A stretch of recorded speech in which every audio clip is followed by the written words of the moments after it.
Dewa Perang Ye Shikai. Bab 11. Baiklah, baiklah. Aku akan segera pergi. Ye Shikai sedikit terkejut. Nada bicara Su Qingyu seperti seorang gadis kecil yang telah melakukan kesalahan.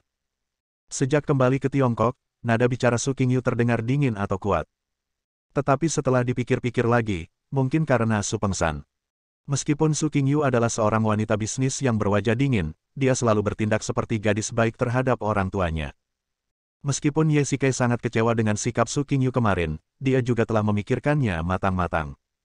Karena mereka sekarang telah menjadi suami istri, beberapa masalah masih perlu diselesaikan secara tatap muka. Dia tidak bisa selalu berada dalam perang dingin. Dia orang yang bertanggung jawab. Apa gunanya menghindarinya sepanjang waktu? Setelah memasuki lift, Ye Shikai langsung menuju lantai atas, tempat kantor presiden berada. Setelah keluar dari lift, Ye Shikai langsung berjalan ke kantor. Kamu Ye Shikai, kan? Presiden sedang menunggumu di dalam. Seorang wanita ramping dengan alis panjang berjalan mendekati Ye Shikai. Ye Shikai mengenalnya. Dia adalah asisten Su Qingyu, Zhuang Yan, yang tampaknya merupakan lulusan magister dari universitas terkemuka di Amerika.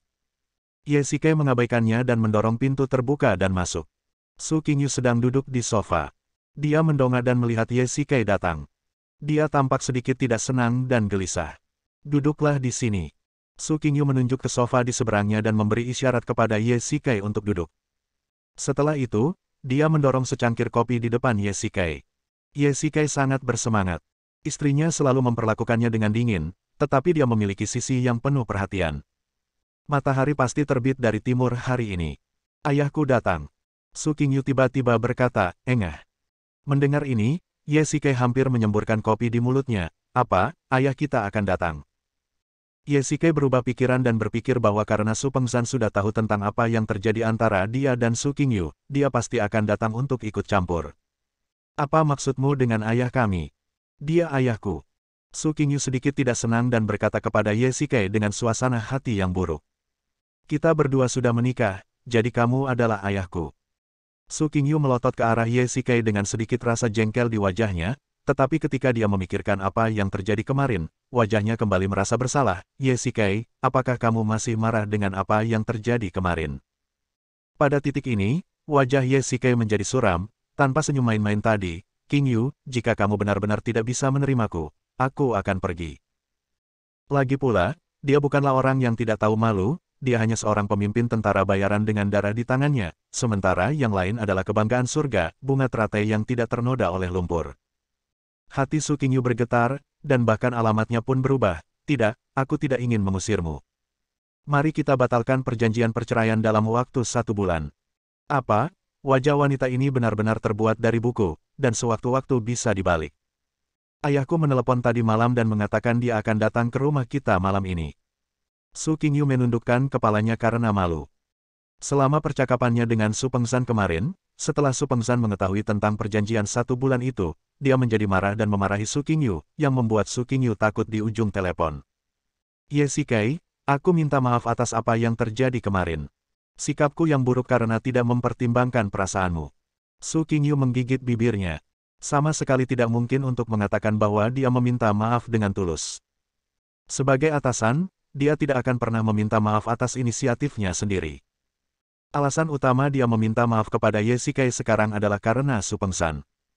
Qingyu, sebenarnya aku juga salah kemarin. Aku seharusnya tidak membanting pintu dan pergi. Su Qingyu bersikap sangat lembut padanya hari ini. Apakah Ye Shikai juga memberinya jalan keluar? Mari ikut saya. Tiba-tiba, Su Qingyu menggendong Ye Shikai yang berdiri di sampingnya. Apa yang sedang kamu lakukan? Kemana kamu pergi? Ye Shikai bingung. Apakah Su Qingyu minum obat yang salah hari ini? Pertama dia membuat kopi untuknya, lalu meminta maaf padanya, dan sekarang dia menariknya lagi. Su Qingyu menarik Ye Shikai keluar dari perusahaan, menunjuk Lamborghini-nya dan berkata, masuk, ayo pergi ke mall. Setelah mengatakan itu, dia tidak membiarkan Ye Shikai menolak, dan mendorongnya ke kursi penumpang dan langsung melaju ke mall. Su Qingyu membawa Ye Shikai ke pusat perbelanjaan besar bernama Paradise. Pusat perbelanjaan ini terletak di pusat kota dan biasanya memiliki arus pelanggan yang besar. Su Qingyu membawa Ye Shikai ke toko pakaian pria. Karena Su Peng akan datang, Ye Shikai harus berpakaian sopan. Sayang sekali sebagai seorang istri, dia bahkan tidak tahu ukuran tubuh suaminya. Su Qingyu mengambil jas biru tua dan berkata, coba saja. Melihat Ye Shikai berjalan ke ruang ganti, Su Qingyu berpikir keras. Ye Shikai paling-paling hanya seorang pria biasa dengan wajah tampan. Sekalipun ayahnya telah menyelamatkan Su Pengzan, tidak perlu memaksa putrinya untuk menikah dengannya. Bagaimanapun juga, dia adalah seorang presiden. Kalau orang lain tahu kalau suaminya itu orang biasa yang menggantungkan hidupnya pada istrinya, siapa sangka dampaknya akan sehebat itu. Bunga emas di Yanjing akan tersangkut di kotoran sapi. Wow, tiba-tiba, teriakan terdengar di telinga Su Qingyu. Mengikuti suara itu, sesosok tampan muncul di pandangannya. Siapa lagi kalau bukan Ye Shikai? Sepasang mata yang melihat perubahan-perubahan kehidupan, seolah-olah dia telah melihat melalui perubahan-perubahan kehidupan. Pipinya yang tipis sedikit bertulang. Tingginya 1,8 meter, dan setelan itu sepenuhnya memperlihatkan sosok Ye Shikai yang sempurna. Memang benar bahwa pakaian membentuk pribadi seseorang. Su Qingyu melihat dari jauh. Pria yang luar biasa dan ramah, apakah dia benar-benar Ye Shikai? Istriku, apakah menurutmu ini terlihat bagus? Ye Shikai berjalan ke arah Su Qingyu, bersemangat seperti anak kecil. Tuan, Anda memiliki penglihatan yang bagus. Setelan ini adalah model terbaru musim ini, dan harga diskonnya hanya 86.000 yuan. Setelah mendengar harganya, Ye Shikai menarik napas dan berkata, Qingyu, kenapa kamu tidak melupakannya saja? Geser kartunya. Su Qingyu mengabaikan Ye Shikai dan langsung menyerahkan kartu kredit platinum kepada pemandu belanja. Kemudian dia berbalik dan menatap Ye Shikai, dan berkata dengan sedikit kesal, Ye Shikai, ayahku datang hari ini, setidaknya kamu harus memperhatikan penampilanmu di depannya. Selain itu, ini pertama kalinya. Aku memberimu hadiah. Pada akhirnya, Su Qingyu menundukkan kepalanya karena malu. Ye Shikai terkekeh, namun hatinya semakin tersentuh. Pada pukul 7 malam, Bibi Wu telah menyiapkan meja penuh dengan hidangan. Ye Shikai duduk tegak di sofa, terus-menerus melihat arlojinya. Su Qingyu juga memiliki ekspresi serius di sampingnya, seolah-olah dia sedang menghadapi cobaan. Ye Shikai telah bertemu ayah mertuanya berkali-kali, tetapi dia memiliki kesan yang mendalam terhadapnya. Dia berwibawa dan tinggi, dan berpakaian rapi. Ye Shikai memandang Su Qingyu di sampingnya, agak bingung. Apa yang dikatakan ayah mertuanya kepada Su Qingyu kemarin sehingga membuat wanita yang telah mengalami banyak pasang surut di dunia bisnis ini menjadi begitu gugup. Setelah lebih dari 10 menit, Su Qingyu tidak bisa lagi duduk diam. Aku akan pergi ke pintu untuk melihat apakah ayah ada di sini. Dia berdiri dan berjalan menuju pintu. Begitu dia memutar gagang pintu, pintu pun terbuka dari luar. Su Qingyu gemetar seluruh tubuhnya, dan tertegun selama beberapa detik, menatap orang di luar dengan heran. Ayah, kau di sini. Bab 12. Melihat Su Qingyu yang sedikit ketakutan, Su Pengzan mengabaikannya dan tampak acuh tak acuh.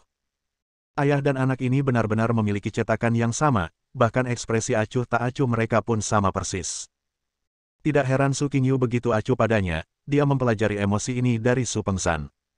Su Pengzan berjalan lurus melewati Su Qingyu dan meninggalkan Su Qingyu yang malu. Ketika Ye Shikai melihat ayah mertuanya datang, dia segera berdiri untuk menyambutnya. Jika dia berada di luar negeri, tidak banyak orang yang bisa disambut langsung oleh Pluto yang Maha Kuasa, namun pria di depannya adalah ayah mertuanya. Xiao Ye, jangan berdiri, cepat duduk. Melihat Ye Shikai, wajah Su Pengzan langsung menunjukkan kegembiraan, dia melangkah maju dan memegang erat tangan Ye Shikai dengan kedua tangannya. Su Qingyu tercengang. Kapan ayahnya tersenyum seperti itu? Memikirkan bagaimana Su Pengzan baru saja mengabaikannya, Su Qingyu merasa sedikit tidak seimbang. Dia mencibirkan bibirnya sedikit, bertanya-tanya apakah dia putra kandungnya. Ayah, mari kita duduk dan makan dulu. Ye Shikai tidak tahan lagi. Ayah mertua ini terlalu antusias. Melihat Su Qingyu menatapnya, dia langsung merasa merinding. Baiklah, mari kita makan dulu. Apakah kamu punya anggur di rumah? Bawalah. Ya, aku akan mengambilnya. Ye Shikai berdiri, tetapi dihentikan oleh Su Pengzan. Kemudian Su Pengzan melirik Su Qingyu, menoleh dan berkata kepada Su Qingyu, Xiao Yu, mengapa kamu begitu bodoh? Pergi dan bantu Xiao Ye mengambil anggur. Apakah kamu perlu aku mengatakan ini kepadamu untuk masalah sekecil ini? Ayah mertua ini melakukan pekerjaan yang hebat. Dewi, yang agung dan perkasa itu menjadi pembantunya hari ini. Ye Shikai tak dapat menahan diri untuk tidak memperlihatkan sedikit pun kegembiraan di wajahnya, dan pada saat ini, ekspresi ini ditangkap oleh Su Qingyu. Su Qingyu menatap Ye Shikai dengan tajam. Bajingan ini harus diberi pelajaran. Xiao Ye, aku sudah memanjakan putriku sejak dia masih kecil. Dia tidak tahu bagaimana mengurus orang lain. Jangan pedulikan itu. Ayah, bagaimana mungkin? Qingyu biasanya sangat lembut. Ye Shikai ingin mengatakan kebenaran. Dia sama sekali tidak menatapku, tapi saat dia melihat Su Qingyu mengepalkan tangan kecilnya yang berwarna merah muda dan menatapnya dengan tatapan membunuh, dia seolah berkata, jika kau berani mengatakannya, kau akan mati. Bagaimana mungkin aku tidak mengenal putriku? Dia telah menolak begitu banyak pria muda kaya yang mengejarnya. Bagaimana mungkin dia bersikap lembut? Xiao Ye, kamu tidak perlu berbicara untuknya. Su Qingyu juga memperlihatkan ekspresi sedih di wajahnya. Dia menggigit bibirnya erat-erat, matanya agak merah, seolah-olah dia hendak menangis. Apakah dia masih anak kandungnya? Ayah, Qingyu sebenarnya orang yang sangat baik. Terakhir kali, dia menemaniku ke pemakaman untuk memberi penghormatan kepada ibuku. Ketika Ye Shikai berbicara tentang ibunya, ekspresi Su Pengzan menjadi sedikit serius. Dia teringat ayah Ye Shikai dan adegan di mana saudaranya menghalangi peluru untuknya. Xiao Ye, kalian berdua akan menghabiskan sisa hidup kalian bersama. Aku yakin kau akan memperlakukan Xiao Yu dengan baik. Xiao Yu sudah kompetitif dan kuat sejak dia masih kecil, jadi dia sedikit kesepian dan sombong. Kau harus bersabar padanya di masa depan. Selama makan, Su Pengzan mengobrol dengan Ye Shikai sepanjang waktu, mengabaikan Su Qingyu yang berdiri di sampingnya. Setelah makan, Su Pengzan memanggil Su Qingyu ke ruang belajar, menunjuk kursi di sebelah meja kopi dan berkata, duduklah, ayah akan berbicara denganmu sebentar. Ya, Su Qingyu duduk perlahan. Meskipun dia tidak puas dengan apa yang baru saja dikatakan ayahnya, dia tidak menunjukkan kemarahan apapun. Xiao Yu, apa pendapatmu tentang Xiao Ye? Shikai. Dia hanya orang biasa. Sejujurnya, Su Qingyu belum benar-benar mengenal Ye Shikai dalam beberapa hari terakhir. Lagi pula, dia tidak bisa meremehkannya terlalu jauh di depan ayahnya. Untuk sesaat, dia tidak tahu bagaimana menggambarkannya. Orang biasa. Haha, Xiao Yu, kamu pasti tidak berusaha keras untuk mengenalnya dalam beberapa hari terakhir. Su Qingyu menundukkan kepalanya karena malu, tetapi tidak menyangkalnya. Xiao Yu, apakah kamu tahu masa lalu Xiao Ye? Su Qingyu mengangkat kepalanya. Dia memang belum pernah mendengar Ye Shikai membicarakan hal itu sebelumnya. Tetapi lebih tepatnya, dia tidak pernah ingin memahaminya sebelumnya. Kamu tahu tentang ibu Xiao Ye, tetapi tahukah kamu apa yang dia lakukan setelah kematiannya? Aku tahu. Ini tentang menjadi seorang prajurit. Ya, saya seorang prajurit, tapi bukan prajurit biasa. Ayah, apa maksudmu dengan itu? Su Pengzan menyalakan sebatang rokok dan menghisapnya dalam-dalam. Itu adalah unit yang langsung berada di bawah pimpinan tertinggi. Itu adalah unit bayangan yang tidak ada. Unit ini memiliki otoritas tertinggi. Su Qingyu tercengang. Ye Shikai sebenarnya memiliki masa lalu yang misterius, tetapi dia secara naif mengira bahwa dia adalah orang biasa. Dan Ye Shikai, pada usia 21 tahun, menjadi komandan unit ini dengan pangkat mayor. Su Pengzan berbicara dengan Su Qingyu lama sekali dan memberitahu Su Qingyu tentang pensiunnya Ye Shikai dan kepergiannya ke luar negeri. Su Qingyu berdiri di sana dengan linglung, tampak terkejut. Su Pengzan mematikan puntung rokok di tangannya dan berkata, Xiao Yu, aku menceritakan semua ini kepadamu bukan karena kamu adalah putriku, tetapi karena aku ingin memberitahumu bahwa jika kamu menganggap Ye Shikai hanyalah seorang gigolo, kamu salah besar. Xiao Yu, kamu sudah berkecimpung di dunia bisnis selama bertahun-tahun, bagaimana mungkin kamu tidak mengerti? Jika Xiao Ye benar-benar orang biasa, mengapa aku harus menikahkanmu dengannya? Su Pengzan menatap Su Qingyu dengan ekspresi kecewa di wajahnya. Ayahnya tentu saja alasannya, tetapi aku secara pribadi tertarik padanya. Bolehkah aku memberitahumu lagi, aku punya seorang kawan yang sekarang bekerja di Biro Keamanan Nasional. Aku pernah memintanya untuk menyelidiki pengalaman Ye Shikai di luar negeri, tetapi dia tidak dapat menemukan apapun. Su Qingyu pernah mendengar tentang Biro Keamanan Nasional. Itu adalah organisasi teratas di Tiongkok, yang bertanggung jawab atas keamanan nasional. Mudah baginya untuk menyelidiki kecerdasan seseorang, tetapi ada kekosongan dalam berkas tentang tahun-tahun ketika Ye Shikai berada di luar negeri. Pikiran Su Qingyu juga kosong. Dia benar-benar ingin segera menemui Ye Shikai dan menanyakan apa yang telah terjadi. Pasti ada alasan mengapa Xiao Ye tidak memberitahumu. Jangan memaksanya. Aku yakin dia sedang memikirkanmu. Mungkin suatu hari dia akan memberitahumu. Su Pengzan melihat ekspresi cemas Su Qingyu dan tahu bahwa dia pasti penasaran dengan Ye Shikai sekarang. Terakhir kali saya bertemu dengannya di luar negeri adalah di acara amal Bonus Sen. Jika sebelumnya Su Qingyu merasa misterius terhadap Ye Shikai, sekarang dia terkejut.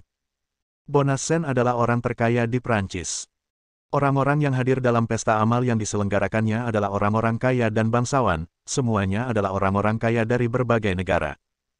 Memilih salah satu di antara mereka, sumber daya keuangan dan sumber daya yang dimilikinya tidak kurang dari yang dimiliki Tianya Group. Area VIP di dalamnya sendiri merupakan simbol kekayaan. Bagaimana Ye Shikai bisa masuk? Siapa identitasnya saat dia masuk? Pertanyaan bermunculan di benak Su Qingyu satu persatu. Xiao Yu, aku pulang dulu. Kamu dan Xiao Ye datang ke rumahku akhir pekan ini. Ibumu dan adikmu juga ingin bertemu denganmu dan Xiao Ye. Setelah mengatakan itu, Su Pengzan pergi. Su Qingyu memikirkannya untuk waktu yang lama. Dia tidak dapat menerima kenyataan ini. Matanya sedikit bingung. Dia bergumam, Ye Shikai, siapa kamu? Bersambung.